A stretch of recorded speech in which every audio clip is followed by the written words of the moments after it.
What's up, everybody? Welcome to Game Moose episode 121, a palindrome, Brock. I'm one of your hosts, Ryan Turford, alongside the Broccoli Brock McLaughlin. Whoo! How's it going, Ryan? It's going good. This is a little weird because we're haunted by the ghost with the most, Drew McMillan. May he forever haunt these halls. Oh, This is Drew. For those of you at home, Drew is definitely a sexy ghost. Yeah. Drew unfortunately can't join us today, but Brock, do you remember the last time you and I hosted together, like by ourselves? It's felt like ages, and it feels really different. Yeah. It's a whole new dynamic, but it was back last August. It's true. I wish it was September because I've been listening to Earth, Wind, and Fire all morning. Yeah. In September, but no. So yeah, see, Drew was out camping. Yeah. I think I remember, right? Yeah. So it's just us. It's been a long while Just the two of us. since we've done one of these shows, so And I we wanted to made make it it special. because we tried. Of course, we're going to make this special today. You know why, Brock? Because Friday the 13th was yesterday. It was. Which means I'm going to hit you with some Friday the 13th fun facts. Whoop, whoop, whoop, whoop. I assume you either A, watched Friday the 13th, or B, played Friday the 13th, or C, did both. But which Friday the 13th did I play yesterday? I don't know. The original? I played the NES one yesterday. Okay, yeah. I mean, in celebration, of course, you have to get down with Purple Jason. Right. Because why not? Well, I don't know how many clearly Friday the best 13th Jason. games there are. There are only two. Okay, so there's only the modern one. modern one and the NES one? Yeah. Okay, well then, yeah, I'd definitely guess that. And that's the whole reason why the NES skin was a skin in the modern Friday the 13th game. And you probably know this more than me because I detest that game. But was there no update or anything cool come out for it yesterday?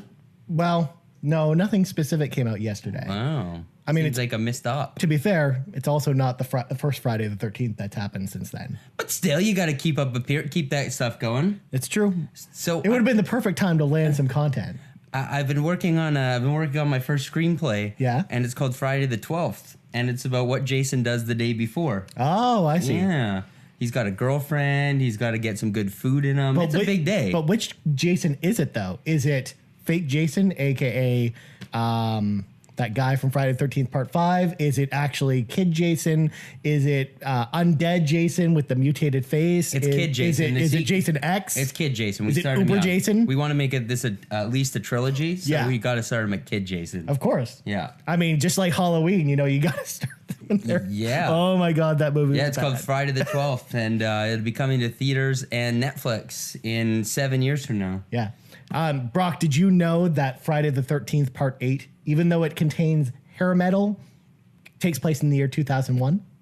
Oh, well, hair metal kind of did exist in 2001. I was listening to Slayer in 2001. Yeah, but not like a prevalent thing. No. It's not how I like to think of 2001. Yeah. Did you know that movie also is mostly filmed in Vancouver and not New York? I did not. Yeah. But now I have to watch it. You know why? The same alley. Because it was so much cheaper to film in Vancouver than New York course. City. Although the one shot that they got in New York City was of Jason Voorhees in the middle of Times Square, which is amazing. It's an amazing shot. Anything shot in Vancouver looks to me like it was shot in Vancouver. It is very hard to hide the fact that there's only like 8 alleys in the whole city, and it's a very small town where they film everything. Also, a fun fact about that movie, too, is that only the last 20 minutes of the movie actually take place in New York. The rest of it takes place on a boat. Oh. Oh, okay. All right. That's odd. Jason took Manhattan, all right, except for the fact that he got killed by toxic sewage that floods every night at midnight in New York, which doesn't the actually old happen. toxic. Stay out of the sewers there, kids of New York. Someone tell the Ninja Turtles that.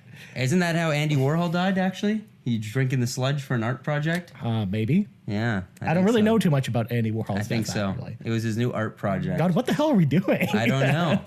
All right, well, let's talk about what's coming up on this show, because surprisingly, this document that I'm scrolling on the video is 4 pages long, so we should probably get to some of this stuff. All right, so coming up on today's show, we're going to talk about the Inside Xbox Episode 2 that aired this week. Lots of awesome announcements from that. We are also going to talk about Shenmue, because we don't get to talk about Shenmue all that often. And we are also going to talk about Nintendo Labo, because that's a thing that's coming out this week. So we'll talk about that later. But first, so Brock, there's a game you played this week. You posted a review, brockstargaming.com. Go check it out there. God of War.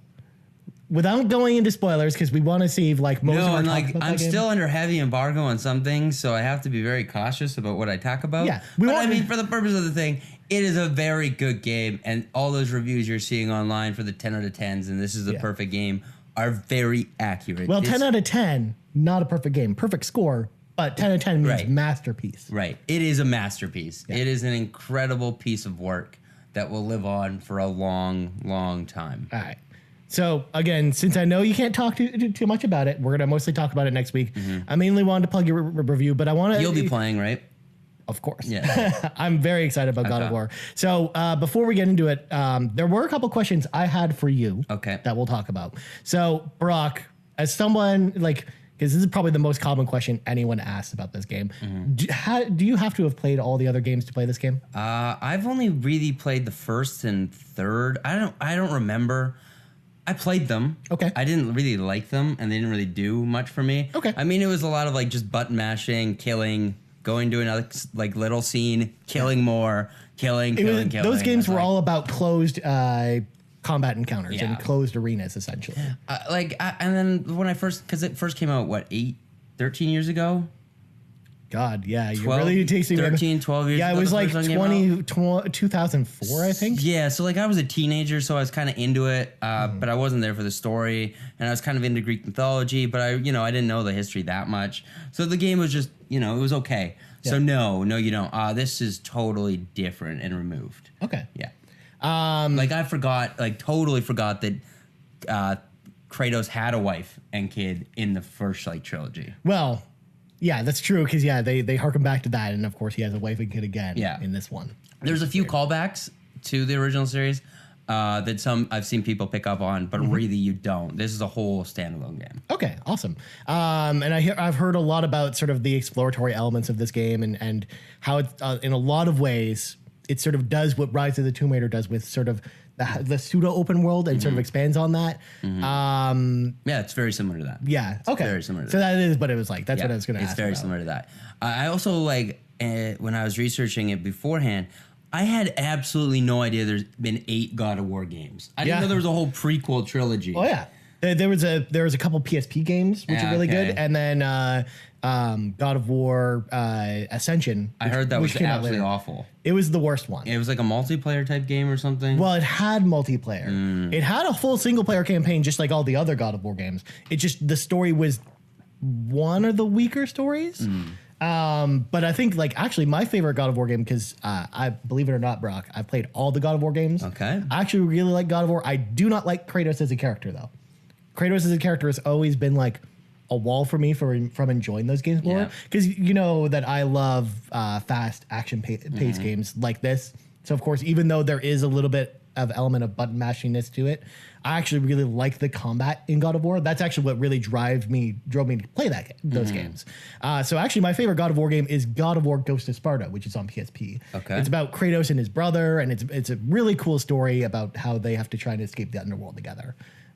Who is Kratos' brother? I can't remember his name off the top of my head, but he's not like a traditional. Oh, okay. So he's not part of the mythology? No. Okay. He's basically a made up character for the game, but it makes you actually care about him by the end of the game. But I haven't played that game since 2010. Okay. Yeah, it was a long time ago. The way they got out of having to be able to play the originals is setting it in a different taking place in a different setting altogether, in different mythology. So now it's in Norse mythology, right? Where your standard characters, even Thor and Odin, are totally different than what you'd see in Greek mythology. Well, and that's kind of what they did in the original God of War with Greek mythology, is that some of the creatures and other monsters that you fight, like the Cyclops and the Hydra and the Gorgons, were the same, but then they sort of twisted the gods around and made them sort of almost like fantastical, very different versions of themselves. And I figured that with this game, they probably do something similar with the Norse mythology stuff. This game does a really cool way of, say, for Far Cry 5, for example, you listen to the radio stations and you get information about some history on what's going on. Are you trying to tell me that Zeus has a radio station in this game? No, instead you get on a boat with your child and you tell him stories from the past about the gods, and your son knows a lot more about the Norse mythology, and Kratos knows a lot about Greek, and he's always asking his son for what's going on, like who are these people and stuff. Right. And his son fills him in because he learned from his mother. Yeah. And I think that's really cool. So you can just go on these long boating trips that are really peaceful almost, and you learn all about the history. Okay, nice. So you won't have to be an expert on Norse mythology. No, they fill you in really well. Really, really well. That's awesome. Yeah. That sounds really cool. Side note about radio stations, Brock, did you hear the news this week that in Spider-Man, J. Jonah Jameson has his own radio station? I did not, but that's amazing. Who's voicing him? I don't remember. Okay.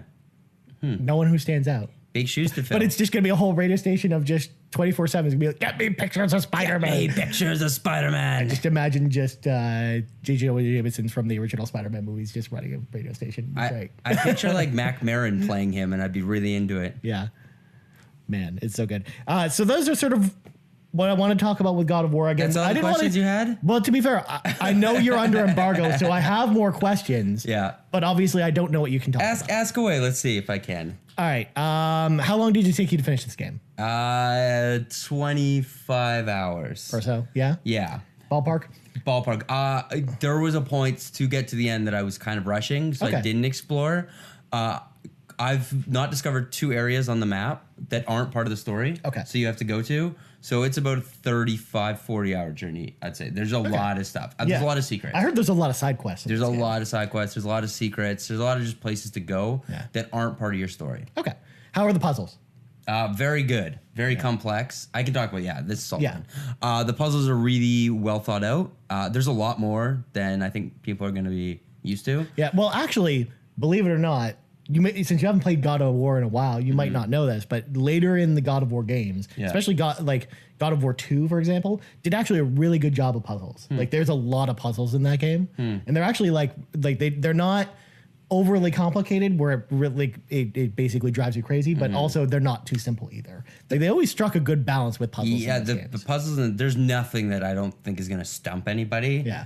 It'll just require a little bit of exploring and just kind of stepping back, but otherwise it's pretty basic. I found the combat the hardest thing to grasp. Okay. Because the combat's far different. Yeah. It seems very, very different from the trailers. It's good. It's really good. And it does play a lot like Dark Souls. There are no weird motion control puzzles though, like No, Zelda. God, no. you don't have to flip your controller upside down to get the ball to go in the hole. And if you do get stuck, I think it's like if it's been stuck for like 3 or 4 minutes, your kid will start giving you hints and he'll start yelling out what to do. Okay, because he's smarter than Kratos. He is supposed to be smarter than Kratos. Yes, he's full of knowledge and he can read, and Kratos can't read. Poor Kratos, poor guy. I'm trying to think of what other question. Oh, how did it look in 4K? Or did you play it in 4K? I played in 4K. Yeah. It upscaled. Or did you go back and forth at all? Like take a look at sort of the difference between resolution and frame rate? No, I've never been that worrisome about it. I mean, it looks fucking great. You'd be surprised how many people online, I know. reviewers actually complain about that. That's why I wanted to ask. And I remember IGN posted the photo comparing the two, exactly and someone posted like a stock photo of a guy with binoculars looking at his computer. I was dying laughing. Well, actually, that's become a meme now, where people take a picture of themselves and then put the same picture in the other frame. I missed out on all. That's really funny. Yeah. It looks really good. I mean, yeah. What do you want? The only thing that doesn't look good is like the water. The water's not great. So it's not the Sea of Thieves level. It's not Sea of Thieves water. It doesn't Does it distract from the game at all? No, it doesn't. Because it doesn't take place on the water the whole time. No, you are a lot on water. There's a lot of water. I mean, the whole game doesn't take place on the water. Well, yeah. There's a lot of water. There's a lot of water. So what you're saying is you're going to give it a minus for too much water? Just like that. Too much water. Speaking of IGN with the Pokemon review. Because you're like where your hub is surrounded by water. Yeah. So to get from point A to B, you have to cross water. Yeah. Also, I had to joke about that. I do not take offense to IGN for too much water. That actually makes sense when you play that game. It's just really funny. In Sea of Thieves? No, in Pokemon Ruby. Omega Ruby, because that game has so much water and you have to travel from place to place and it's very annoying.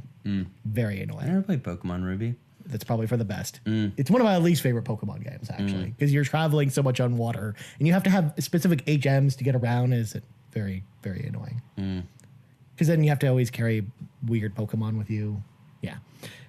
So yeah, God of War is really good. so what you're saying is you should play it. Yeah. Yeah, this is a system seller game. So what you're saying is there's a reason why they made the embargo 8 days before the game comes out. Yeah. They're really bringing up the anticipation for this. The internet is just aflame with people excited about Yeah, this. and then I guess it was selling in retail copies early. Yeah. Someone leaked some games. Well, so also the PS4 Pro bundle, because there's a God of War PS4 Pro bundle with a special system, actually got leaked early too, from what I saw. So they had to. I know Sony had to send out emails to get our gamer tags because they kept us online, and anyone else got it early has been shut off from the game. Right. I mean, what if they just removed their Ethernet cord from their PlayStation? They'd probably play it. Maybe. Well, I think you'd have to go online first. Would you though? Probably. No, I mean a physical copy. If you physically install the disc and you didn't install any updates, you wouldn't have to go online with it, would you? I don't know. Maybe they might make you. Maybe they'll say an update. Are you trying to say God of War is an always online game like World of Warcraft? I don't know.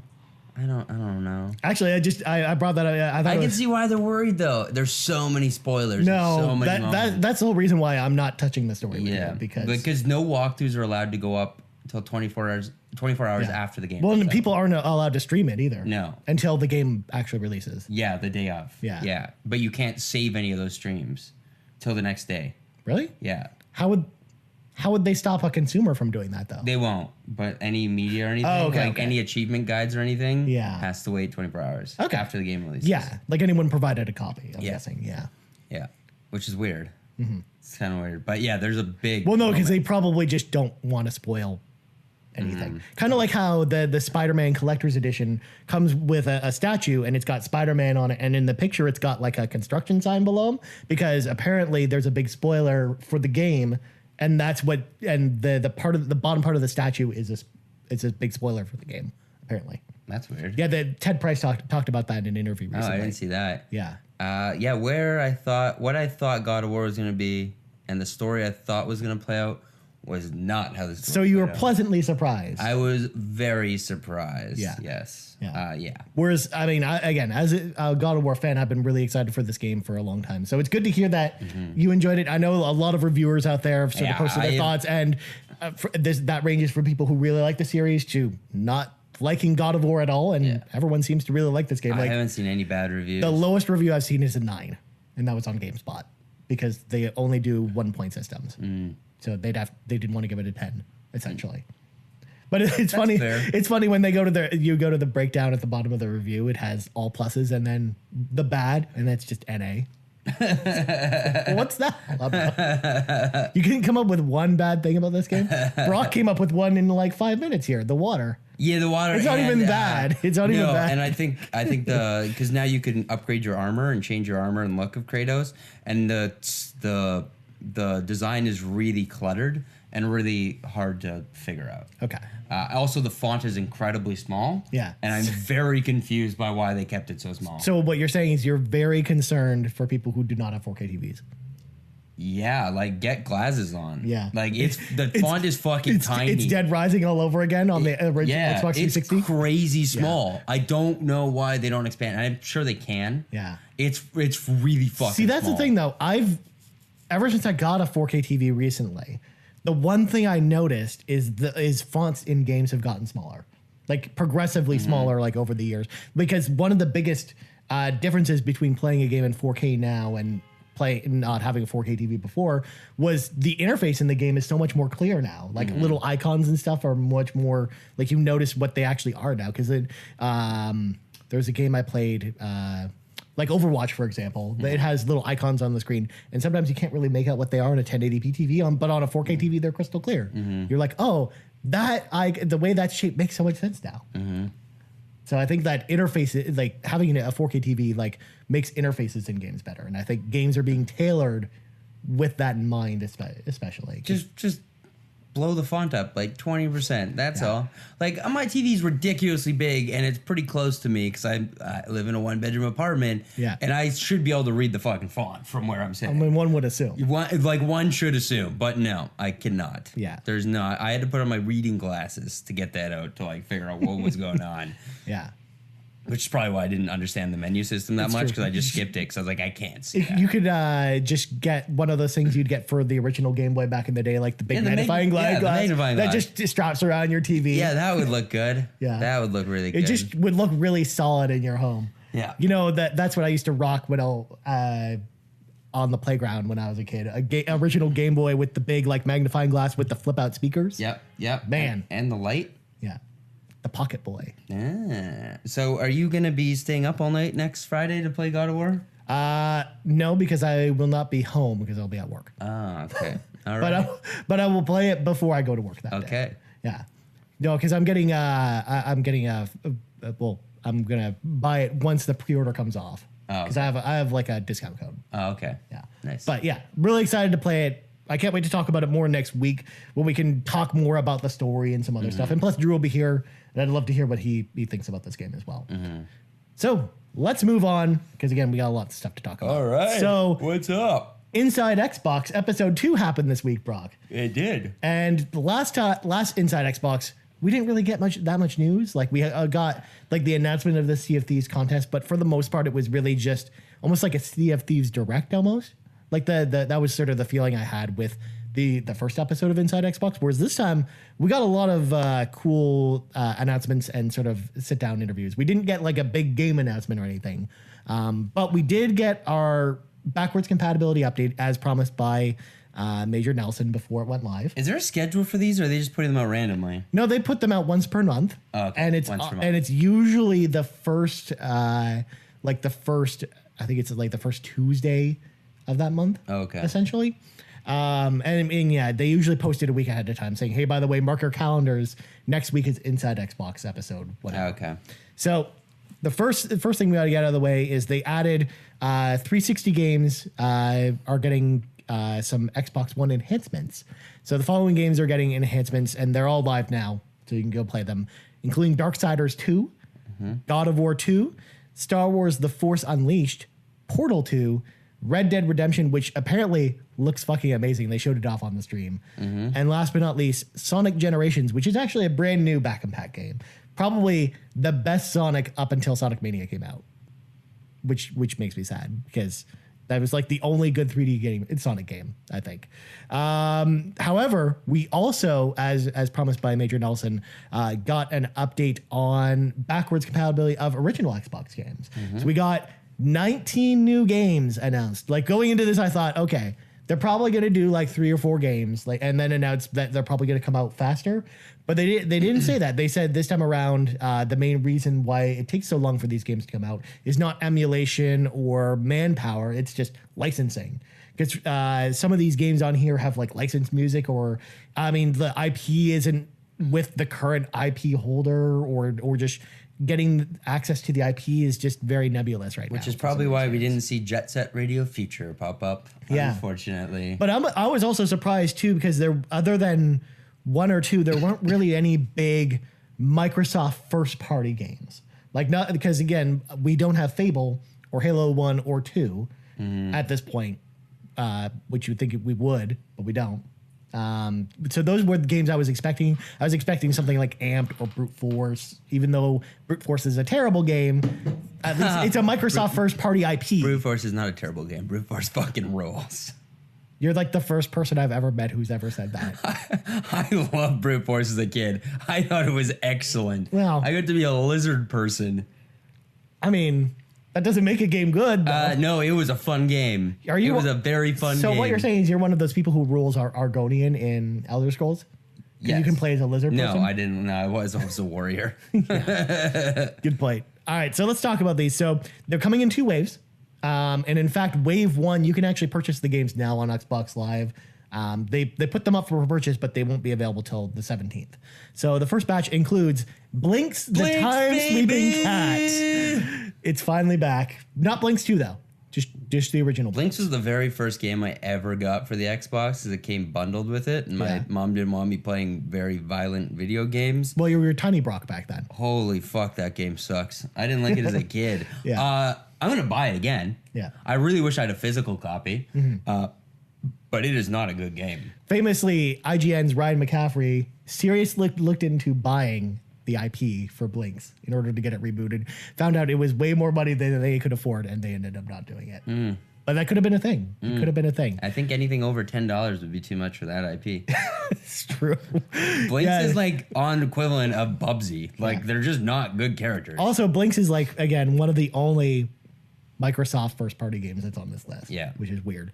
Next up, Breakdown. Breakdown rules. I've never played it before. Breakdown rules so hard. I always heard so much about it, but I never picked it up. And it was in limited quantities too. Like it was tough to find. It wasn't an easy game to find. I think I bought it. I had to trade someone online for it back in the day, and absolutely loved that game. Because it's $10 on the Xbox Canada store, Canadian. So, I'm gonna buy that one 100%. You better believe I'm buying that game and playing it. Because everything I've heard is amazing. And I can't wait to play it.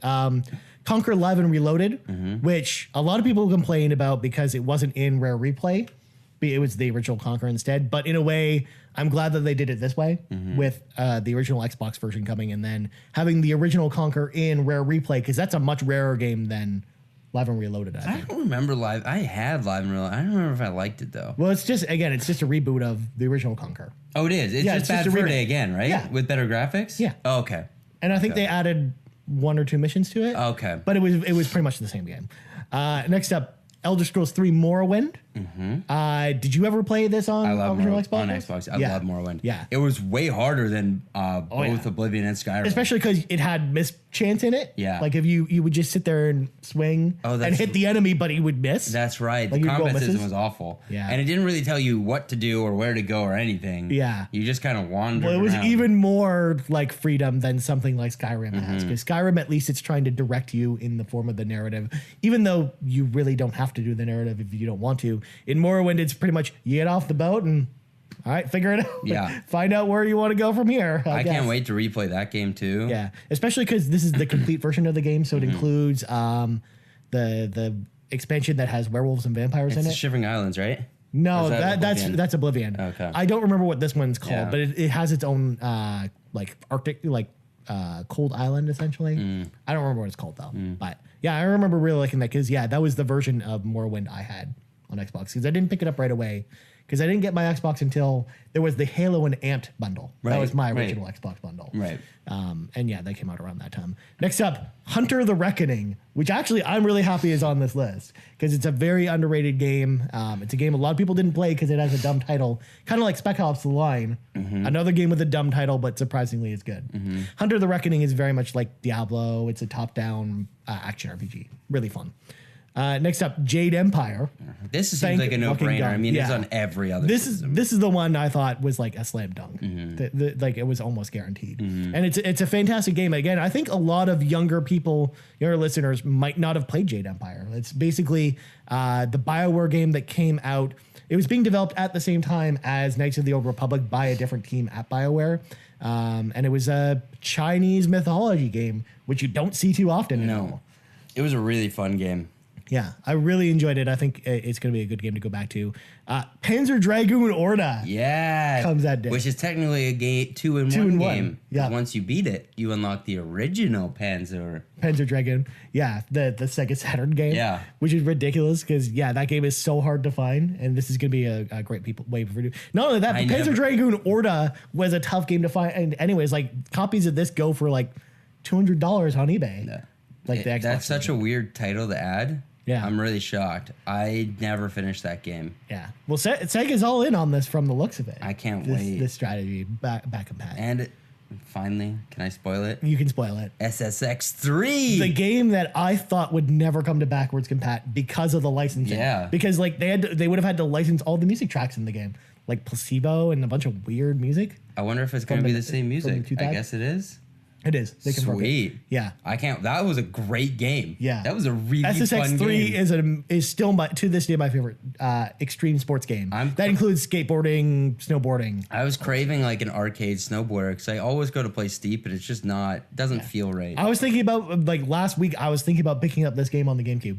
Oh. And then because I had the Xbox version. Yeah. And then I lost it in a move, and I've never picked it up again. So. I was going to actually go to the store last week and go buy it. But then I'm like, I'm glad I'm waited. Because, SSX3, especially on Xbox, because it's the best version of this game, because most people don't think of Xbox this way, but the original Xbox, that console generation had the best versions of all the third-party games because it was the most powerful console. Right. So all the games visually look better, and I think this game's going to really hold up well. Plus, they showed up on the stream. Did you watch this episode of Xbox? So what they showed off, which was cool during the episode, is that all of these games are getting enhanced graphics. They're not going to be X enhanced, but like draw distances are going to be totally increased across the board on all these games. The visual fidelity looks much crisper because they all run, because the original Xbox, most people forget, actually ran at 1080i. Like you would actually upconvert it to 1080i through the dashboard if you had the correct cables and the correct TV back then. Right. So some of these games, like SSX3, for example, is one of those games that runs at 1080i natively because it was designed to do so. But most people never experienced it that way because we didn't have HD TVs back then. No. Yeah. Huh. I did not know that. Yeah. Well, that's cool. Yeah. I mean, Red Dead Redemption looks amazing in 4K. Yeah. It's crazy. Yeah.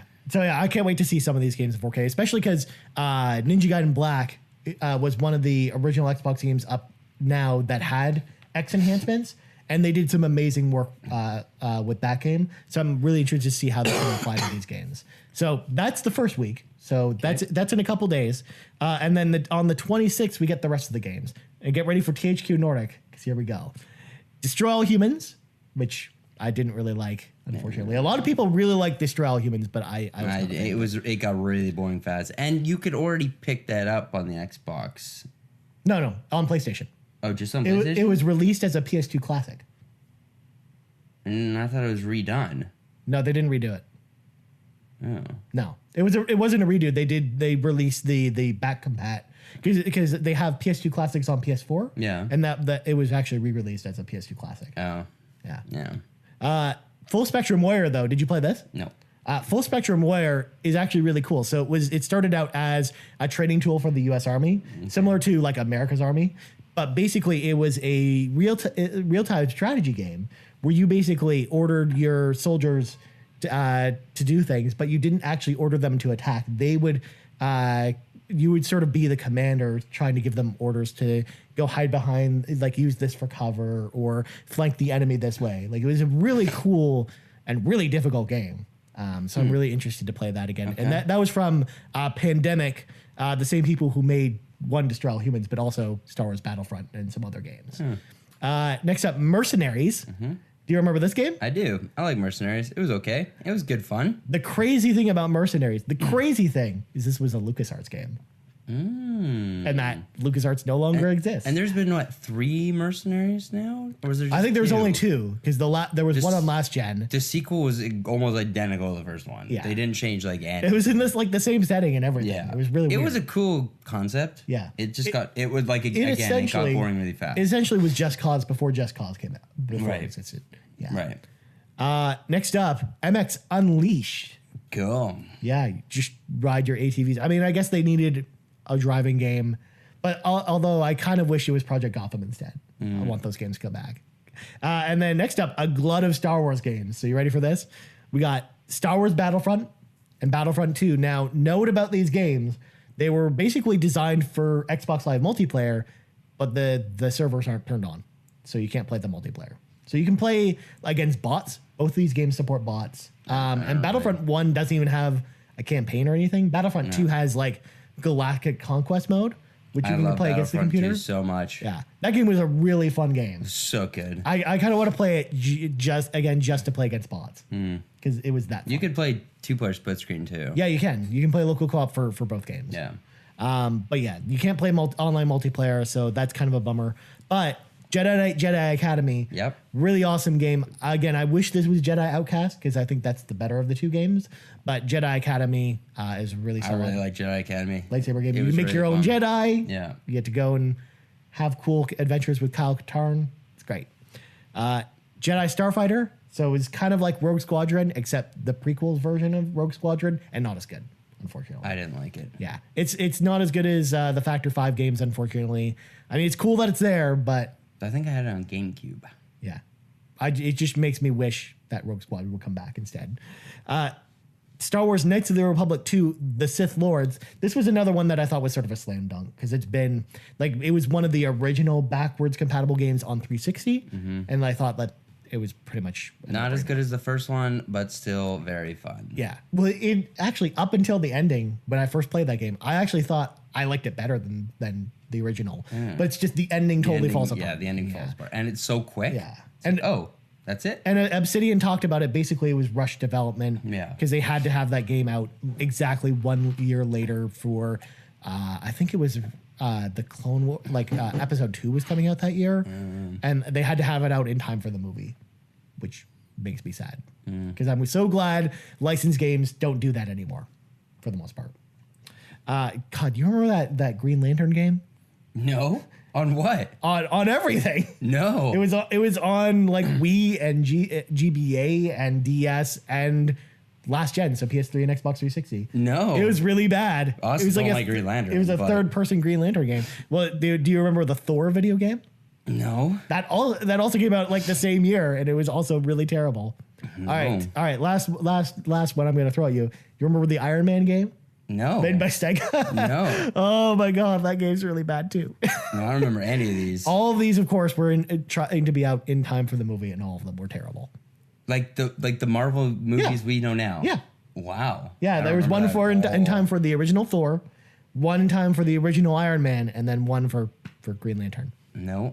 And just in time for the Ryan Reynolds movie Green Lantern. No, I don't remember this at all. Yeah.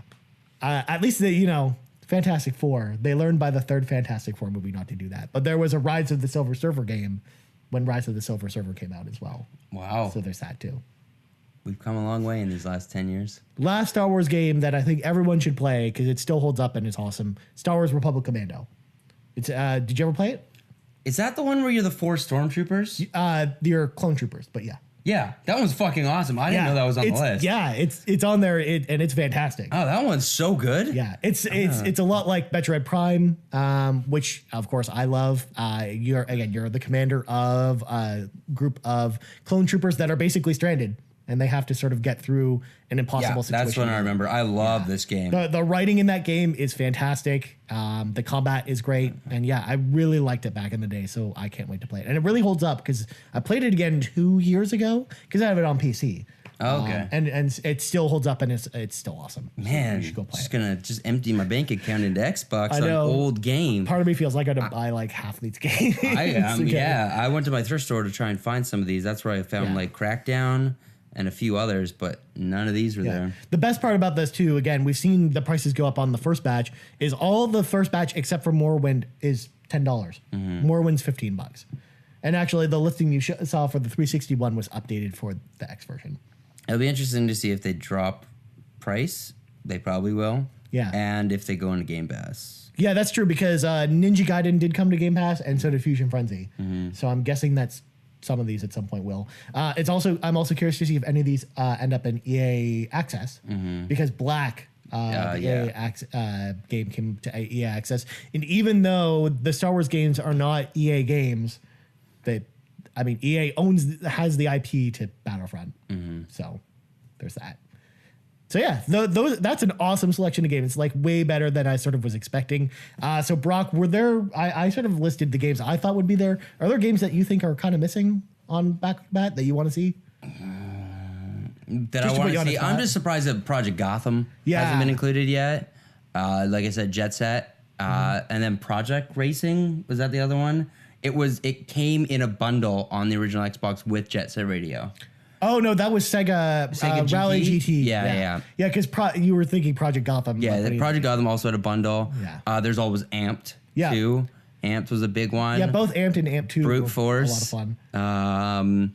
I'm surprised they just didn't do the 2 back-to-back, Blinks 2 as well. Yeah, which is weird. I guess they want to save that. Yeah, I think those are the ones that kind of come off the top of my head. Yeah, because again, they got like all the really big ones. Again, other than I mentioned Fable and then Halo 1 and 2. I'm shocked Breakdown's on there. Yeah. And Panzer. It's so weird. Yeah, like they picked 2 like really expensive and hard to find games. Although Breakdown's come down in price recently, but Panzer Dragoon Orta, like just having that, being able to play that again for $10. That's a ridiculous. That's a steal. Yeah, ladies and gentlemen, that's a steal. Yeah. Let alone Morrowind for $15. That's like a 200-hour game. It's just you can just go nuts with that game. Plus, it's they did confirm that out of all these, Morrowind is X enhanced. Oh, I'm still. We have Crimson Skies now, right? Yeah, we do have Crimson Skies. I still want Death Row really bad. Yeah. Toe Jam and Earl. The ones I really want. Oh, Chaos Theory, of course. Yeah, I was going to say Theory. Splinter Cell. All the Splinter Cell games, I was expecting at least one of those to be announced. I was also really hoping for the other two Prince of Persia games. As well as Metal Gear Solid 2 would have been really awesome because there was a very awesome version of Metal Gear Solid 2 on the original Xbox. It was actually like the definitive version. It even had a snake skateboarding game. Ooh, I would have taken any of the Tony Hawks. Yeah. Or Kung Fu Chaos. Also, the game I will continue to ask for anytime back compat for original Xbox comes up, Otogi Myth of Demons, which is made by From Software. It's so funny how many great games are on the original Xbox. Yeah. Just incredible games. And it's really nice to see them come back. I mean, in 15 years down the line, 16 years down the line, there's not going to be very many games I want from the Xbox One era come back. Yeah. Like at all. And I think a lot of these were smart selections because I think out of the games I've played from this list, I know that almost all of these hold up, like the ones I've played recently. So stuff like Jade Empire, I know still holds up, and SSX 3 and Republic Commando and KOTOR 2. All those games are still really fun to play today. And I think they were sort of smart about this for sure. All right, so let's move on. So they had a couple other things that they talked about at the event, including Overkill's The Walking Dead. Now, you had no idea what this game was until I told you about it the other day. Because, yeah, most people don't remember this game. Well, there's that. Plus, this game was announced like 4 years ago, and we literally heard nothing about it until 2 months ago. So, like, it's just been in development hell, I guess. So there was a new character. Her name's Maya, and it's coming fall 2018. At least we know when it's coming out now. So it'll be over and done with, and we never have to talk about this game again. It's made by Starbreeze, which is a great developer other than Payday. I know you don't like Payday, and I don't like Payday, but The Darkness and Chronicles of Riddick were awesome games. Yeah, Chronicles of Riddick. And they made both Fuck, those I would games. love the Chronicles of Riddick games to come back. I know. Holy shit, those were good. Because even if they didn't go back to the OG Xbox one, they could just bring back Dark Athena from 360, because then that has both games in it. Yeah. Yeah. I would love that. But Starbreeze, I think, is an awesome developer. I just don't like Payday. And that's what this game, Overkill's The Walking Dead, is essentially Payday with zombies in a lot of ways, which just, I'm not excited about it. But the other cool thing that they had on the stream, though, they had Michael Ironside on the stream. Like, he appeared in person to talk about Ghost Recon Wildlands because Sam Fisher is in the game.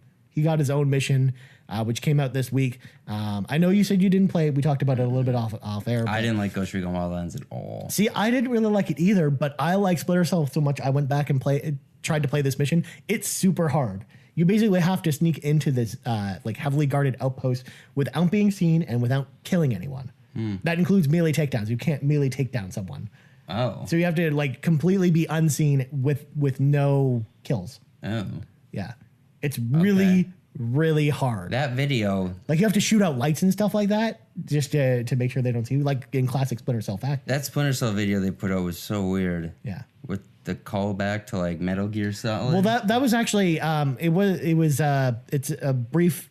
It's like it's in a conversation in the game, right? Where he basically like references Snake because again, there was a war between fanboys back then between Metal Gear Solid and Splinter Cell because that was when Splinter Cell was first coming out and that was when MGS2 was out. So they were sort of competing rivalries. And the quote goes, "Man, there was this guy once. I don't remember his name, but he wore a bandana. And then when the ghost chimes in, oh, you heard that guy retired, right? And he's like, oh." I'm the only one left. Because again, when you think about it, Sam Fisher, in theory, is the only stealth hero left, essentially. I would argue, though, Corvo from Dishonored is a stealth hero, even though you don't have to play that game stealth if you don't want to. But I think I think Dishonored is still a stealth game. But I mean, there isn't really like an iconic stealth hero anymore now that Metal Gear's gone, essentially. And now that there hasn't been a Splinter Cell in years.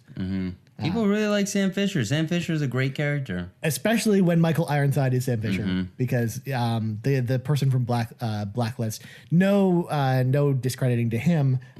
Again, he had a lot to live up to. And I almost wish that was a different character and not Sam Fisher. Like, I wish they would have did someone else and made it like a full reboot of Splinter Cell. Kind of like what you and I talked about, because we sort of brainstormed ideas for the new Splinter Cell when this story came up off air.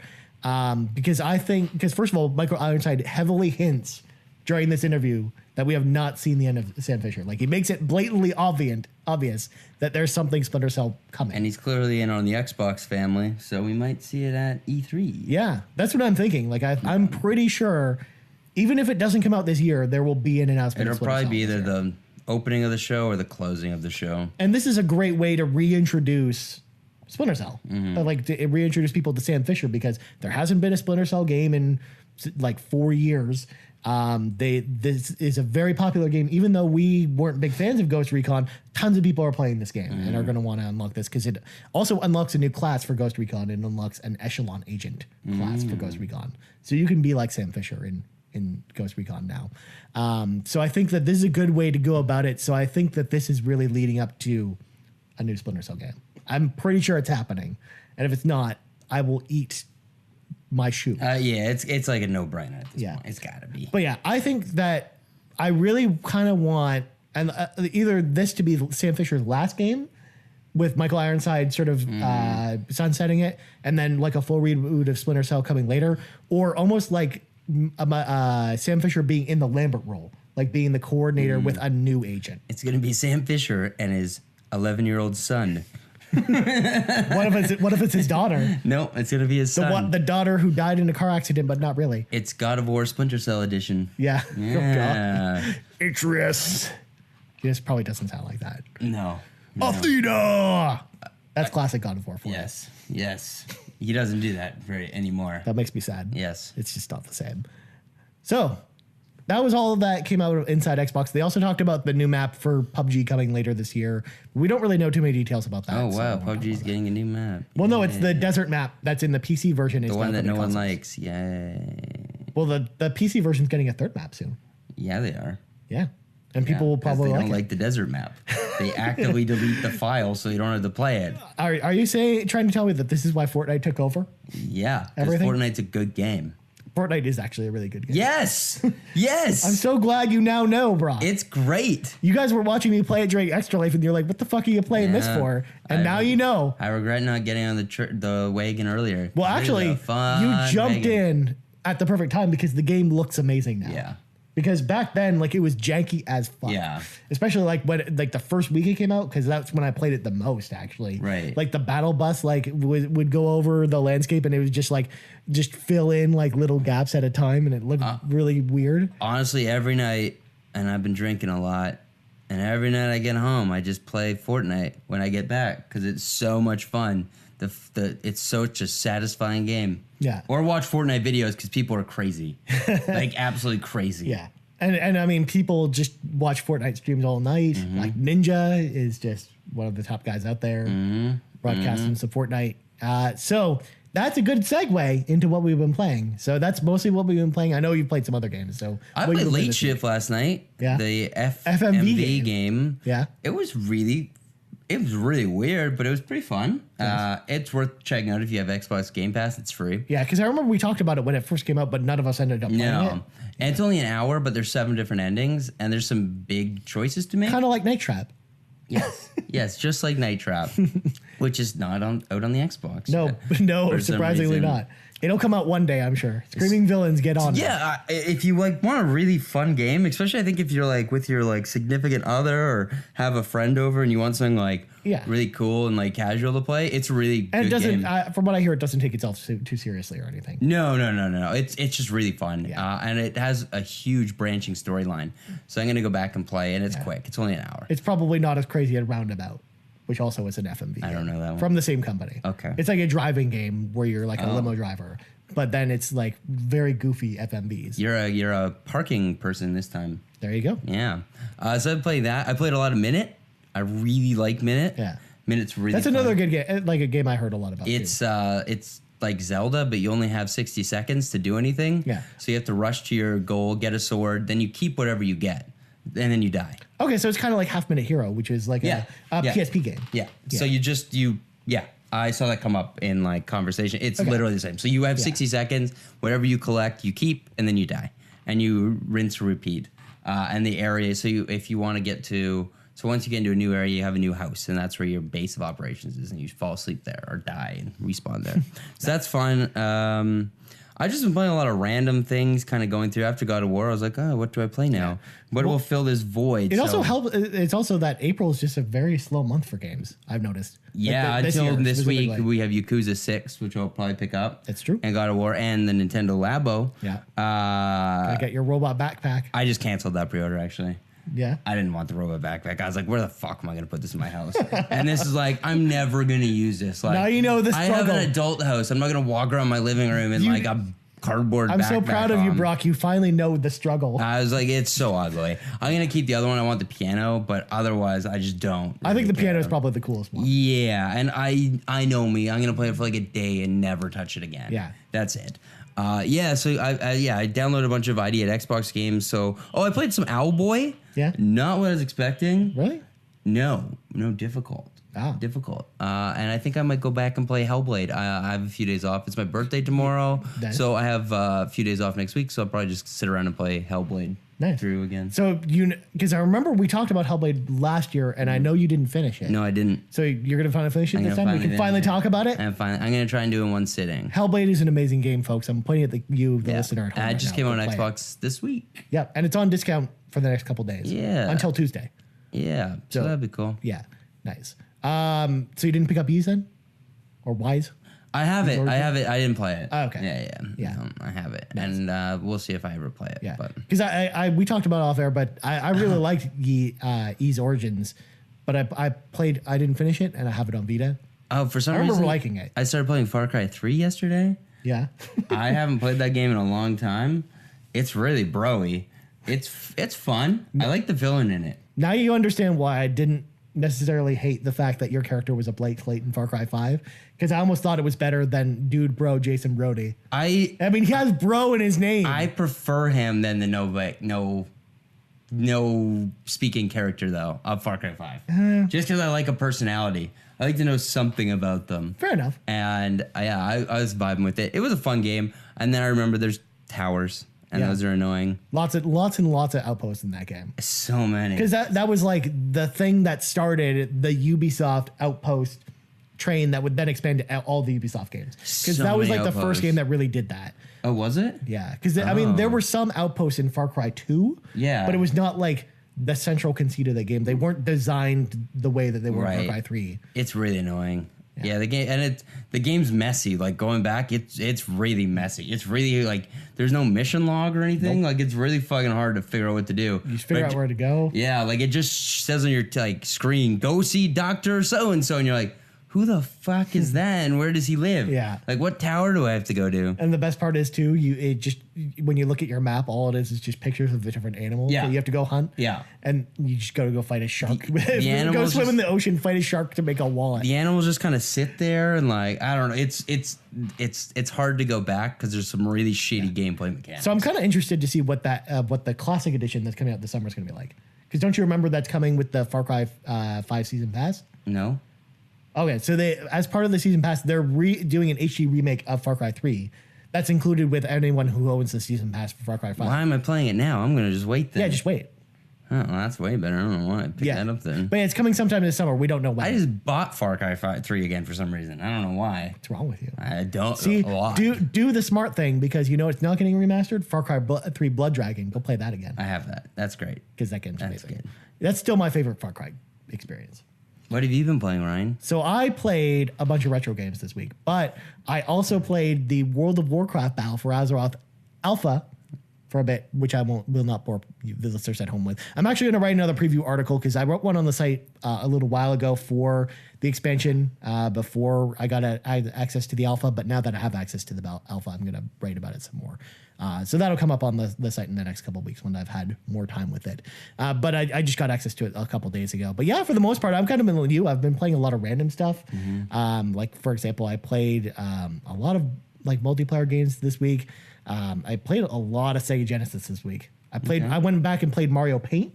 I pulled out my SNES mouse and played some Mario Paint. Okay. It doesn't hold up super well, surprisingly. It's everything you would expect a Windows 95 Paint program to be like. Odd choice to do. Yeah. So that was pretty much my week. I didn't really play anything like significant or anything like that, unfortunately. Again, I think we're in kind of a lull until God of War comes out, to be honest. And again, like, now the worst part is release calendar for May. Well, lots of stuff is coming out in May, I think, but I think it's smaller titles or more things that are interested to me specifically, like Dragon's Crown is coming back. And, like there's a lot of collections and stuff coming out in May that I'm really excited about. Like that Street Fighter 30th anniversary collection is coming out next month, which I'm really excited about, and some other stuff. So we didn't even talk about the news that there's a BioShock game in development. Well, we're getting to that. Oh, the show's not over yet. I thought we were over. I thought we were the music. It hasn't even been. It hasn't the even. Muppets were coming. It hasn't even been an hour yet. Oh, I thought we've been talking for days. No, it's only. It's just weird when it's just us two. I feel like I talk so much more, so it's getting like. Well, you have to talk more when there's only two of us. It's true. Yeah, Drew usually does some big monologues around this point. You know, it's true. Yeah. And in fact, so we're going to talk about this first story, and I know you probably will have nothing to say about this. Okay. But if Drew was here, Drew and I would talk about this a lot. So Capcom has announced, they announced a long time ago that Mega Man X 1 through 8 are coming to current gen consoles. Well, we finally know how, because they didn't detail how that was even happening. So they announced Mega Man X Legacy Collection 1 and 2. They'll arrive on Xbox One, PS4, PC, and Switch on July 24th. Speaking of games, next month, Mega Man Legacy Collection comes to Switch next month. Yeah. So that's another Ryan Turford game and not a Broad game. I'm not good enough to play Mega Man. That's the problem. Yeah. So Mega Man X Legacy Collection coming on July 24th. Collection 1 will contain X 1 through 4, and Collection 2 will contain X 5 through 8. So basically, the first collection will have 3 SNES games and a PS1 game, and Collection 2 will have three PS1 games and a PS2 game. Essentially, that's how that breakdown is going to work. Each collection will be $20 US, but you can buy both physically for $40 US. Each game will have improved visuals as well as an updated challenge mode featuring multiple boss fights at once. So you have to fight multiple robot masters at the same time. But they also include a whole bunch of old commercials, and there's like the story of Sigma, which was a full motion anime movie that was part of the PSP release of Maverick Hunter X, which is basically the remake of Mega Man X. So those are going to be in there. So I'm really interested to see how this collection holds up. But yeah, all these games are super fun today, especially if you're like Brock and is not into Mega Man. I still think that Mega Man X 1 through 3 are perfect games if you like 2D platformers and don't like super hard games like Mega Man. Because actually those games are much more approachable. You've piqued my interest. Plus, they announced a long time ago, I think, that these games are going to have the rewind feature that was in Disney Afternoon Collection as well in it. You need that rewind feature. Yeah. Again, you really don't, but you do. These games are marketably easier than those games, except for maybe X3, which kind of gets hard to the end. But that being said, we'll move on because I think Drew and I will probably talk more about Mega Man X next week. Sega had a press conference this morning in Japan, or last night. Late last night. Yeah. Well, it was this morning in Japan, actually, with the time version. So they announced that Shenmue and Shenmue 2 are coming to PS4, Xbox One, and PC sometime later this year.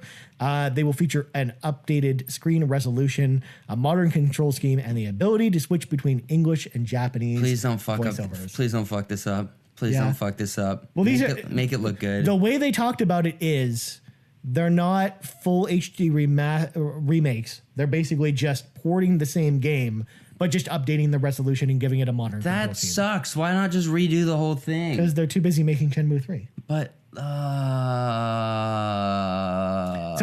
all you have to think about is this. You know the Turok ports? Yeah. Imagine those ports, but then applied to Shenmue. and then you'll have the idea of what this will be like. Well, that's not good. I mean, to be fair, that's what they said at the press conference. There could be more to it than the big thing is you control the controller. change the controllers. Yeah. Thank fuck, because those controls were god awful. Yeah. Now, mind you, if you prefer the classic controls, you can play with those. But the modern control scheme is going to be there for that. Who would like the classic controls? You would be surprised. There are some people crazy. You people purists. like that. You just know. Brock, do you remember Shadow of the Colossus earlier this year? Yep. I played it with the classic control scheme. Of course you would. Of course you would. Because I tried with the modern control scheme and it broke my brain. And I had to go back to the classic so one. stoked to replay Shenmue. I mean, I haven't played Shenmue 1 and 2 before. Oh, wow. Yeah, because again, like the problem was Shenmue, the original Shenmue was on the Dreamcast and didn't really get ported like anywhere else. Xbox. I know Shenmue 2 is on the Xbox. I don't ever recall seeing. I think you're right. I think it was only 2. I was gonna say if it was, I don't ever recall seeing a physical copy. See, I had a Dreamcast with like burnt games, and I had Shenmue and Seaman, and that was about it. And that's what what a lot of people did with the Dreamcast. Yeah, I loved it. Yeah, because that's the thing. I've never played Shenmue because I never had a Dreamcast. So I'm really excited to actually play Shenmue for the first time. I really wish I still had my Dreamcast. I want to see what all the fuss is about. However, part of me feels like fucking game. We don't. The thing is, though, we don't know when this is coming out. We just know it's later this year, which part of me feels like this is coming out late in the year because this means Shenmue 3 isn't coming out this year. Probably not. But they announced last year that it was going to come out this year. Yeah, it probably won't. Yeah, but at this rate, because this is announced like this, it probably won't be out this year. It can't come out the same year that Kingdom Hearts 3 comes out, can it? That's true. Square keeps hammering home that Kingdom Hearts 3 is coming out this year. Although, I think it is. The press people are playing it soon. Yeah. Because did you see that people were getting notices saying that there's a press event coming up for it? Yeah, they're flying out. They're not sending it to press. They're sending it to fans. Yeah. Long-term fans. Well, though some of them are members of the press, like Tim Geddes, for example. Oh, okay. Yeah. Okay. Yeah. So and there's someone from IGN. I think it's Jonathan Dornbush at IGN is going too. It's soon, right? Yeah. We don't have an exact date because they're under embargo to not talk about the date, right, or where it's being held, or literally any information about it other than the fact that they're going. Right. So. Kingdom Hearts 3. Yeah. I mean, again, that goes along with my prediction at the beginning of the year, which I said it was coming out this year. Mm-hmm. Pretty sure it actually is. Mm-hmm. Now, the real question is, there was a retailer listing that popped up this week. Amazon France, of course, the leakiest site ever, put it up on, I think it was like October 26th or something. Do you actually think which would put it out like the same week as Red Dead? Do you actually think that would actually happen? Where Kingdom Hearts 3 would come out the same week as Red Dead? No, it'd be November, December type thing for sure. I mean, it's one of those games where it doesn't matter if it speaks to an entirely different audience than Red Dead does. Like it almost doesn't matter if it comes out around the time Red Dead comes out. The best part is, Brock, you're trying to make your foot in the camera when the camera is way too high for that. Oh. You can see my foot? Just barely. Barely. Just my toes. All right. Next up, speaking of the Sega press conference, they also announced the Mega Drive Mini, which is basically like the SNES Mini, except for the Sega Genesis. Now, again, it's the Mega Drive Mini because in Japan and Europe, it was called the Mega Drive, not the Genesis. I won't be picking that up. Yeah. Now, similar to the SNES Classic, it will feature an unannounced selection of games, and it's coming to Japan later this year, and we have no idea if this is coming to North America in the form of a Genesis collection or not.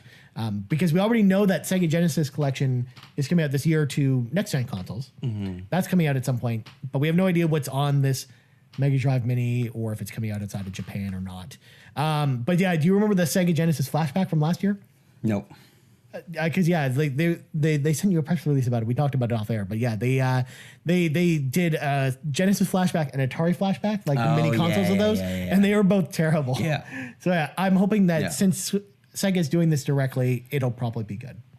But Can't you just play all those games on like Xbox right now? Yeah, but it feels so much better just to play with the Genesis controller. I was playing Ranger X this week, Brock, and man, Ranger X on the Genesis feels so much better when you use the 6-button arcade Genesis controller than any other controller because it's built for that. Okay. Because you basically could remote control your robot on the top 3 buttons, and on the bottom 3 buttons you navigate the map using them. All right. There you go. God, I'm so glad this went over your head. It's so good. Well, I'm so glad that we're talking about this when Drew's not here because he would be really sad about this. Bungie has announced the next expansion for Destiny 2. It's called Warmind. It will arrive on May 8th along with its third season of content. There will be a full reveal stream coming on April 24th where more details will be given. Do you care about Destiny 2 anymore? I predicted Destiny 2 would be dead this year. Destiny 2 is dead. Well, you didn't actually predict that I didn't on the show, so. no. But you did tell us yes that it was going to happen. Yes. It was going to be a thing. Yes. Brock prognosticated. What a fall from grace. To be fair, like, yeah. I mean, none of us are excited about Destiny. What Not is even Drew, who's like Mr. Destiny out of the three of us. Yeah. Which, yeah. I don't know. Most of those people have moved on to Fortnite. There is news you are missing out on your schedule. Which one? The Bioshock one? Because we're not about to talk about that. No, not yet. Sea of Thieves. Oh, the content update? How they fixed achievements? There's a roadmap out for Sea of Thieves, kind of. There's a online. Well, you can now have to team up with other pirate crews to take on a new challenge. Oh. Which sounds like it's going to be a disaster. Yeah. I don't know how that's going to work, especially since the game is all about fighting other pirates. Yeah. Now you have to befriend it's them. a Sea of Thieves. So there will be something coming in May that you have to team up with other people to take down for an exclusive weapon or piece of clothing. Yeah. And then there's another monster battle zone coming later on. But the most disheartening news is pets have been pushed to the back burner because apparently people didn't want that, which I think is bullshit because everyone I've talked to wants pets for the game. Yeah. It's like one of the only things we want. Well, and content. But, Well, I mean, pets, I was going to say, don't we want content more than pets? Pets would be very handy. They'd be fun to have. Yeah. I don't know why we can't do both. So, yeah, there's some new things coming to Sea of Thieves, but it still sounds murky like the water. See, this is why I didn't put it on here because I found like that post didn't have a lot of details. And I wanted to wait till there was actually like I watched the details. 20-minute video thinking there'd be something in there.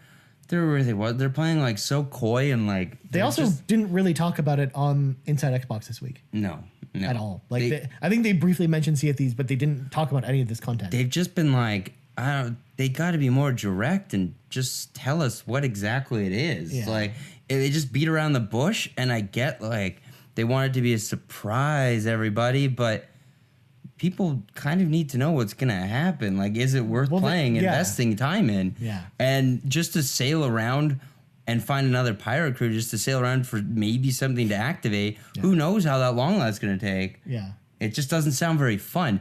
How are you going to team up with the other team? We were talking about this because we were talking about Sea of Thieves achievements because then I was like, well, okay, if we did like the one where we shot at Brock out of a cannon to another boat, we would need at least like 3 people because we would need like me to launch you out of the cannon, you to sit in the cannon, and then someone else to drive their boat to our boat. Because every time I've played Sea of Thieves, I'd go for like 4 hours without seeing another boat. Yeah, no, I never see any other boats out there. It's disheartening. Yeah. The fact that they're just adding a feature so you don't have to play with 4 people is fucking mind-blowing because this is something people have asked for months and months and months. Yeah. And they did not listen. And it doesn't sound like they're listening now. Yeah. At all. Yeah. I mean, I'm really interested. I'm still really interested to see where this game is in 6 months. Yeah. Because, I think that after Hopefully E3... it's doing better than Lawbreakers. Well, doesn't exist anymore. After the Xbox Fan Fest, I'm hoping there will be a much clearer roadmap of where this game is going after this. Because again, these May updates, I think they originally designed them for the game's doing well. Let's just throw in some new things while we prepare for a big content update. Mm-hmm. So I think I'm hoping that that's what's happening, is that there is a big content update coming at some point. So last news story, which isn't much of a story because we don't know too much about it yet. But through Jason Schreier at Kotaku, he did a story about Mafia 3 this week, where he basically was interviewing a bunch of people at 2K about the game. I really like Mafia 3. And it's actually a really good read about sort of what happened with Mafia 3 and where that studio is going, essentially. Mm-hmm. Like, I think it's really cool to see a lot of that development stuff. But one thing that came out of that story was he spoke with some people who were working at the company that makes Mafia 3, who have left that studio to then work for a top secret 2K studio that's working on a top secret unannounced BioShock game. So that was confirmed to Jason, who then put it out there for everyone to see. So it sounds like that's a thing happening. Mm-hmm. I mean, we kind of knew that a new BioShock game was coming. We just didn't know when. And I mean, maybe we'll see a DD3 this year. It might just still be a really far away. But yeah, I think it's a no-brainer that a new BioShock game is happening. Do you want it more like Infinity or one? Infinite? Infinite. Or 1 and 2. Honestly, I want it in a new setting. Mm-hmm. But I don't want the combat style arenas from Infinite to return. Like I almost like the BioShock 1 better, not because of Rapture per se, even though I think the Rapture is actually a lot more interesting than the place in BioShock Infinite that I'm blanking on right now. But because BioShock 1 feels like a survival horror game, BioShock Infinite feels like a corridor shooter. And I prefer the survival horror elements that were in the original BioShock more than Infinite. So I think that for me, that's what I would prefer. I feel like there's a happy medium that you could do both. And they could do it in the middle. I think that the problem with BioShock Infinite was you spent too long in combat arenas in that game. Like a lot, you just have to kill waves and waves of dudes. I had so much fun with Infinite though. I really liked that game. Yeah. I had a blast. Yeah. But it didn't feel like BioShock. And I loved the narrative in Infinite. I thought Me too. all that stuff was great. I loved the relationship with Elizabeth and the voice actress who plays her is just so talented. And even all the mocap work and stuff they did for Elizabeth was fantastic. So I really liked Infinite, and I feel like the combat elements of that game soured the experience for me. Whereas BioShock, the original BioShock, I felt like was a much more cohesive experience. Even though the battle boss in BioShock 1 sucks. Just across the board. Fighting Atlas is really dumb. Yeah. Spoilers for BioShock. I would agree. Yeah.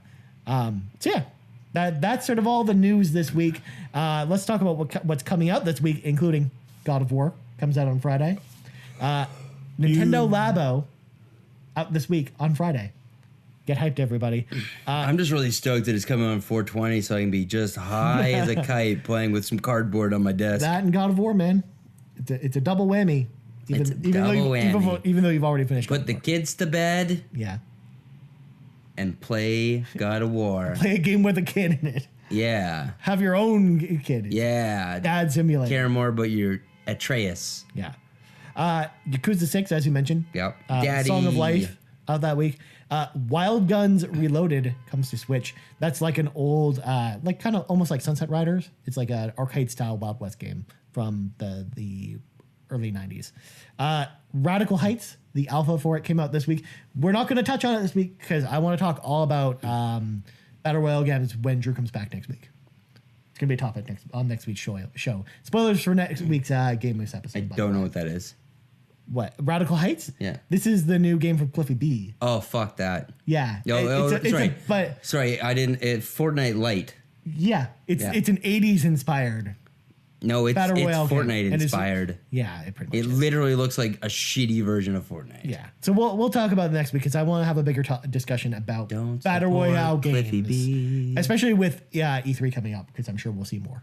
And last but not least, Casey Powell Lacrosse 18. Woo! Honestly, if you're listening to this show as a gift to you, if you tweet me saying you want that lacrosse game, I will send you the code for it. You seriously have a code for Casey? I have a code for Casey Powell's Lacrosse that I will never touch. So if you are into that, you let me know and I will send it. I used to play lacrosse growing up. Nice. I was a goalie for a year and a forward for 2. Now, the real question is, Brock, will it be just as good as Canadian Football 17? Do you remember that game last year? I think it'll be better. I think it'll be better. I think the tens of people that like lacrosse and played the video games are there for this game. God, do you remember when back on the PS1 era how there were so many lacrosse games? There was. Like EA made a lacrosse game. There was back then. You gotta like wonder, like you hear about I don't know, just like big games not getting enough money for funding and to get made. And then they can make this lacrosse game? Yeah. For who? Who's buying this game? People who like lacrosse, I guess. The fucking tens of people are going to buy this game. I don't understand how they can justify this. Yeah. There's a lot of weird games actually on the PlayStation blog this week. If you go to this week's new releases, there's a lot of weird, like obscure games coming. I didn't list them all because a lot of them are really weird. Oh, no. There's some really weird ones. There's like Drive to Russia and some other stuff. There's some fucking weird Drive ones. on Russia. It's like a weird There's a game. lot coming. Yeah. I'm gonna pull these up. Oh here. God, here we go. We're getting the Hold on. the hotness right here. The new hotness. Yeah. Hold on. Brocky's got it. What else is there other than Casey Powell's lacrosse baby? Oh good God. There's a game called Phantom Trigger, Hardcore Neon Slasher. If you're into that, Atomic Heist, top-down 2D roguelike sci-fi shooter. What are these games? Babylon 2055 Pinball. Does it have anything to do with Babylon 5? There's also a Star Wars pinball game coming out next week. Yeah. Well, that's been on PS4 for a while. I think it's finally getting ported. Another Space Halt game called I Hope, where you play as a grandpa on a floating island. Sounds like the sequel to Up. Fuck. I don't know. There's just so many games that are just bizarre. Yep. This is why, like, I always, when I prepare the docket for the show, I don't ever put every single game that comes out, because then we'd have games like this. There was and we just sit there and RoboCraft talk about Infinity for a this while. week that looked like Minecraft. Yeah. I don't know what the fuck that game was. I don't know, That looked weird. Yeah, that was on Inside Xbox as well. I forgot to put that on the docket. Yeah, because it was the first It was the first thing shown. ID Xbox game on Game Pass. Right. Which is big. And then there's a spaghetti western Bomberman game. Yeah. Did you see this? No, but okay. It's called Bomb Slinger. It is literally Bomberman, but you're like a cowboy, and then there's first person stuff involved too. Well, I mean, because you're probably a gunslinger. You go. I don't know. It looks very odd. Does it teach you how to use the Deadeye function in Red Dead Redemption? Because no one to this day knows how that works. You just put all the little X's on the person's head and hope it works. Yeah. Well, no, How else would you shoot it's supposed to be something more complicated than that, but I have no idea what they mean by I that. just move the thing around as fast as possible. Everyone does the same thing in that game. They just put the little cursor on the dude's head and just shoot away. That's how it works in real life when you shoot a gun. But I guess it's like you could like shoot the gun out of the guy's hands and then shoot like his all around him, like shoot his two legs and then his two arms and stuff. You take out the kneecaps. Yeah. Yeah. God, Red Dead's a game that's coming out. That's a game. God, there's so many games this year, Brock. There is. Even though we talked about, I don't know anything that's coming out in There's a May. Shroud that's coming in April. I can't think of anything that's coming in May. Yeah, I think a lot of Detroit Become Human's coming in May. So there's that. We have that to look forward to. I do. Yeah, I think that there are probably some bigger games in May, but I'm just blanking on them. I know that there's a lot of collections. Yep, State of Decay 2, which I'm very excited about. I love the first game. I can't wait for State of Decay 2. Everything from the second game looks pretty cool. And then we're going to E3 in June. Yep. Well, are we going to E3 or the industry? Well, we're going into. Yeah, we're gonna talk about it. We're going to talk about. We're going to say predictions next month. We're going to do predictions, are we? We are doing predictions next month. So you predict that Splinter Cell will be shown? Well, duh. No, it's not. We don't do the formal predictions, but we have an E3 preview show coming up next month. Oh, that we're going to talk about. I will predict that the success of the sales of Blinks the Cat on backwards compatibility will bring Blinks the Cat 3 back on Xbox. Yeah. He actually they're gonna scrap the new Halo and just make Blinks games from now on. You know, the rivaling success of Destroy All Humans has brought back Destroy All Humans 4 because again that game was developed by Pandemic, released by THQ. THQ went under, and then EA bought Pandemic, who had the license to Destroy All Humans, made a Destroy All Humans game, but then eventually EA sold the license back to THQ Nordic, and now THQ Nordic can put out another Destroy All Humans game. Yay. Blinks is actually going to be a darker Although game. we should talk about that because I didn't put it on the news, but THQ Nordic not going to E3 this year. Yes, they're staying home to watch soccer. That was the weirdest fucking email, and I was like, is this an April Fool's joke they just sent? It's a real thing. Well, THQ Nordic sent an email saying that they don't want to miss the World Cup soccer game, so they're going to watch that. To be fair, they're in Europe, so it kind of makes sense.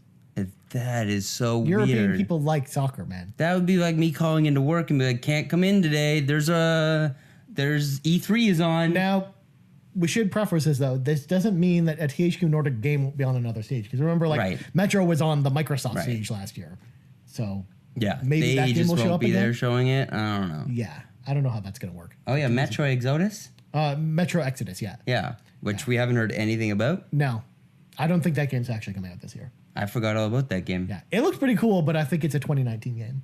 I'm pretty sure it is. Just like Darksiders 3, I think is also a 2019 game as well. Who cares about Darksiders 3? This guy. I don't. You hate Robot Knight Colliders. I don't. What about Saints Row? Where's that new Saints Row game? I also played Agents of Mayhem last night because I bought it on a sale for like $14. Don't fucking play that game. Don't buy that game. Don't even hesitate. Don't even put it in your shopping cart and think about buying that game. It is in no way, in any shape or form, enjoyable to anybody. I wish you would have told me this 3 months ago when I bought that game. You bought the game too? It was on sale 3 months ago. Holy! Did you play it? Yeah. I played it for like 6 hours. Wow, did you make it that far? I don't know. It's so bad. I don't think it's terrible, but it's not good. I mean, if I... It is. The shooting is just so bad. Yeah. I don't know. I couldn't do it. Yeah. And the characters were like just such shitty characters. I kind of like that it's so goofy, though. I kind of like the goofiness in it. I didn't at all. The shooting is just It felt like a last the thing is, game. though, the shooting is just the Saints Row shooting game. It's shooting all over again. Yeah. Which wasn't really great in Saints Row either. No, but it worked because that was It was at least a just really 360 game. Well, even like Saints Row 4, which was a current gen game. Right. Still really fun. I still argue that the game's really fun. There was no fun in Agents of Mayhem. Because essentially Saints Row 4 is just Crackdown. So was Agents of Mayhem. Agents of Mayhem felt a lot like Crackdown. But you can't run up and over buildings in that game. No, you can't. No. Well, maybe. I don't know. I didn't make it that far. No, I think one of the heroes can do it, but you have different heroes with different powers in that game. Right. I didn't like any of the heroes. I thought they were terrible people. Yeah.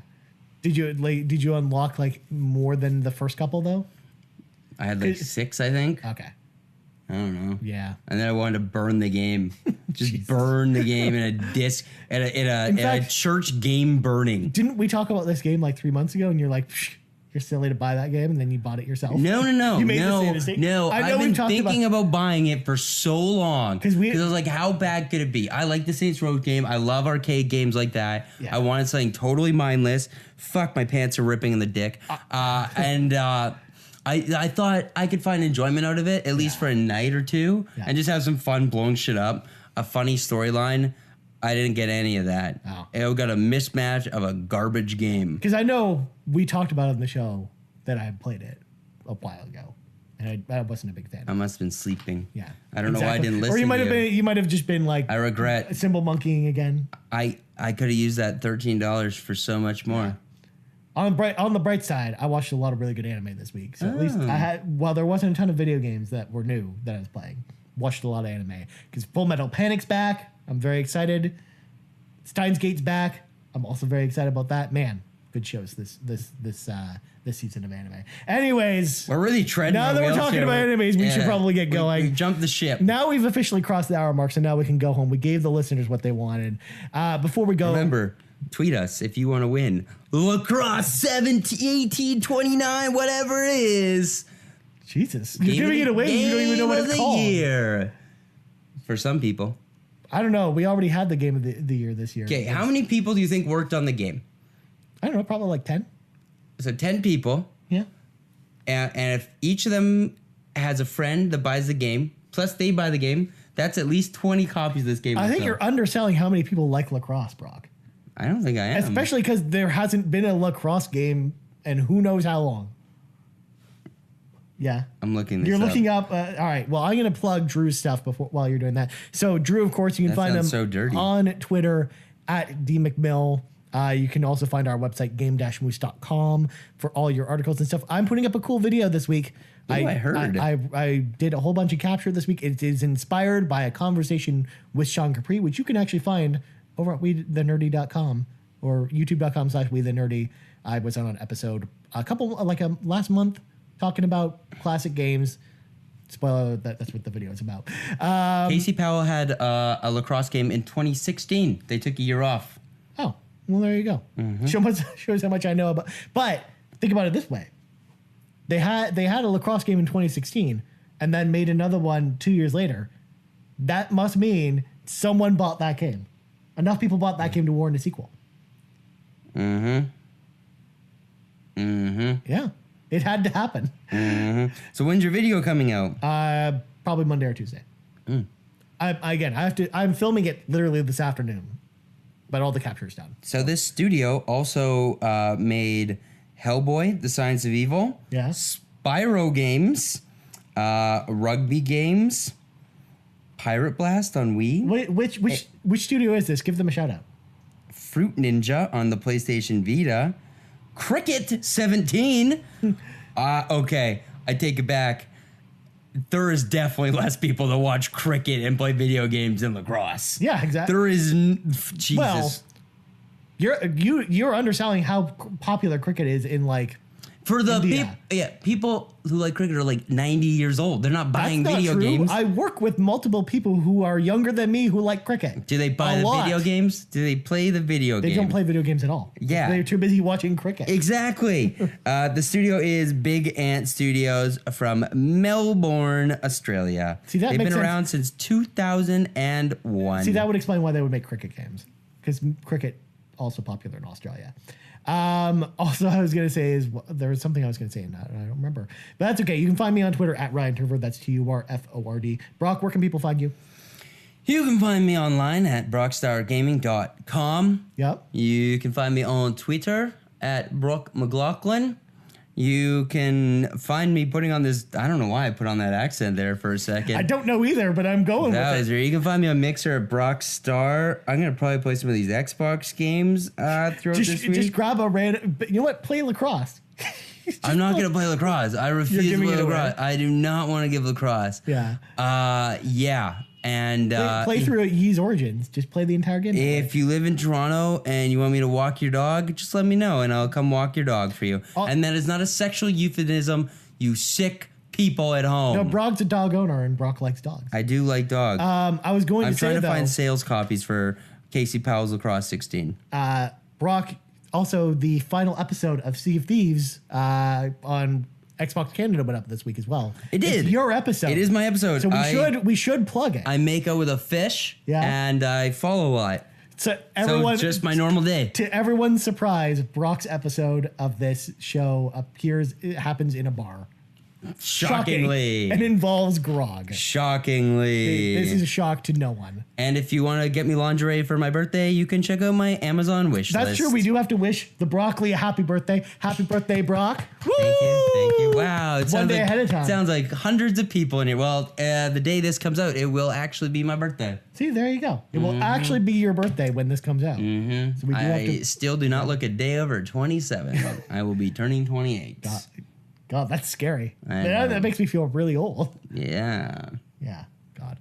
Anyways, so for Brock McLaughlin and Drew McMillan, I'm Ryan Turford. This has been episode 121, a palindrome episode. And we're out. Whee!